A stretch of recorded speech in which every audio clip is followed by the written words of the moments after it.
ഈ കത്തുന്ന മെഴുകുതിരിക്ക് ഒരു പ്രത്യേകതയുണ്ട്. അത് സ്വയം ഉരുകി തീരുന്നതോടൊപ്പം തന്നെ ലോകത്തിന് പ്രകാശമായി മാറുന്നു.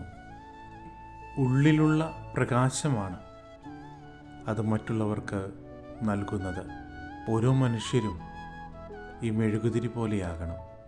തൻ്റെ ഉള്ളിൽ നിന്നും വരുന്നതൊക്കെയും ലോകത്തിന് പ്രകാശമേകുന്നതായി മാറ്റണം. ഇന്നത്തെ സുവിശേഷത്തിൽ ഈശോ നമ്മെ പഠിപ്പിക്കുന്നതും അതേ കാര്യം തന്നെയാണ്. നിന്റെ ഹൃദയം നന്മയുള്ളതാണെങ്കിൽ നീ ആയിരിക്കുന്ന ഇടവും നന്മയുള്ളതായി മാറും. ഈ മെഴുകുതിരിയെപ്പോലെ സ്വയം ഉരുകി നമ്മുടെ ജീവിതം മറ്റുള്ളവർക്ക് പ്രകാശം നൽകുന്നതാക്കി നമുക്ക് മാറ്റാം.